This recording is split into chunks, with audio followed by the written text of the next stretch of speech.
का सम्मान करना है और हम अपना प्रकरण न्यायालय में है। हम लोग मुख्य न्यायाधीश यूपी, जो मुख्य न्यायाधीश है यूपी के, उनको लेटर लिखेंगे और जिस न्यायालय में अपने जमानत लगी हुई अनुभव जी को, उनको लेटर लिखेंगे, सच्चाई से अवगत कराएंगे, क्योंकि हम इतने लोग न तो कोर्ट में जा सकते और न अपन कोर्ट के खिलाफ कोई एक्शन ले सकते। बिल्कुल, कोर्ट जो करेगा वो हमारे लिए सर्वोपरि है। बिल्कुल, ठीक है। और अपने को चाहिए न्याय। दूसरी चीज, हम एसटीएफ को और उस पुलिस इंस्पेक्टर के खिलाफ हम क्रिमिनल केस ही दर्ज करेंगे। जो पाठक एडिशनल एसपी, जो पाठक मीडिया की टीआरपी बढ़ाने के लिए खड़ा हो रखा है, उस पाठक के खिलाफ हम बिल्कुल 100% मुकदमे दर्ज कराएंगे। मेरे को तो, मैं तो आज, चलो ठीक है मोदी सरकार है, क्या हमने मोदी सरकार बनाने के लिए लठ नहीं खाए क्या? बिल्कुल। आज हम हमारे भविष्य के लिए, हम हमारे रोजगार के लिए क्या दिल्ली जाके लठ नहीं खा सकते क्या? अरे नोटबंदी नहीं झेली क्या हम लोगों ने? इतने वो हम चीजें करते आ रहे हैं, तो हम हमारे भविष्य के लिए भी जाएंगे। हम 12 लाख लोगों के लिए भी हम दिल्ली भी जाएंगे, हम यूपी भी जाएंगे, और हमें जरूरत पड़ी तो हम भूखा भी रह सकते हैं हमारे, क्योंकि लगभग हम तो सिटी के ही हैं। बिल्कुल। चर्बी बढ़ गई, चर्बी तो कम होगी। मैं भी वजन कम करने की सोच रहा था। 12 करोड़ में बढ़ेगा भाई, 12-50 करोड़ आज रोजगार मिलेगा, जितना रहेगी ज्यादा हो गया। और ऐसे पहली बार आरसीएम ने क्या बुरा किया था, इसी तरह से आरसीएम के साथ हुआ था, और इसी तरह से सिर्फ उसको बंद करने की वजह से, जेसी करने की वजह से आरसीएम बंद हुई, जो आज फिर से रनिंग में है। और जो भी मुकदमे उस टाइम भी एमएलएम पे लगे थे, उनमें से 50% आज बरी हो चुके हैं न्यायालय में। मैं ही देखता हूँ कि 50% मामले बरी हो चुके हैं। जब मामले बरी होने थे तो फिर उन लोगों को सजा किस बात की, उन लोगों को जेल में क्यों रखा गया?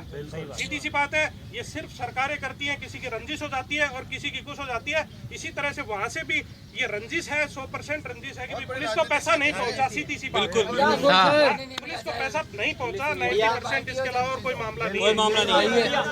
आज एक इंस्पेक्टर होता है, वो ठीक है, हमें समझ में आता है, जब तक वो अपनी पावर का इस्तेमाल करता है सब चीजें समझ में आती हैं, लेकिन पैसे के लिए मामला दर्ज कराया गया है कि पैसा ऐंठने के लिए। आज मैं, आप सब लोगों ने 57,000, किसी ने 11,000, 5,000 रुपए में मामला दर्ज हो जाता है। आज मैं किसी की जेब से 10 रुपए छीन लूं तो उसका भी मामला दर्ज हो जाता है।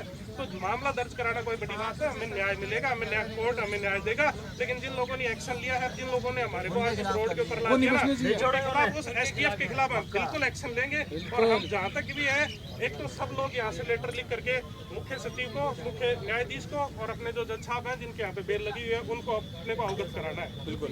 ये लेटर अभी, अच्छा सर, आप इतने फैक्स करो पीएमओ में कि वहाँ कागज खत्म हो जाए। बहुत बढ़िया। इतने फैक्स करो कि कागज खत्म हो जाए वहाँ पे, उन लोगों को भी ये समझ में आए कि हाँ कहीं ना कहीं गलत हो रहा है। सोशल मीडिया के थ्रू नहीं कर सकते। अच्छा सर, एक चीज पूछनी थी मुझे, सर एक चीज पूछनी थी, ये कस्टडी कह रहे हैं, तो क्या जरा समझाओगे क्या होता है ये? कस्टडी का मैं बता देता हूँ। हाँ। सब लोग है ना, देखो सुनो, जब भी कोई मुकदमा दर्ज होता है, अरेस्टिंग होती है, तो अरेस्टिंग के बाद में कोर्ट में पेश किया जाता है। ठीक है।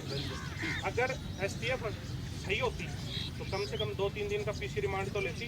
बिल्कुल भाई, आप सब लोग समझदार हैं। अगर मैंने अपराध कर दिया तो पूछताछ के लिए पीसी रिमांड मारना पीटना नहीं होता है, वो पूछताछ के लिए न्यायालय से रिमांड मांगा जाता है जब व्यक्ति की गिरफ्तारी हो जाती है। ठीक है। न्यायालय से इसलिए रिमांड मांगा जाता है कि साहब हमारी इन्वेस्टिगेशन पेंडिंग है, हम इनसे कुछ पूछताछ और करना चाहते हैं। उनको सुबह 6 बजे गिरफ्तार किया, शाम को 3 बजे कोर्ट में पेश किया, जेसी भेज दिया।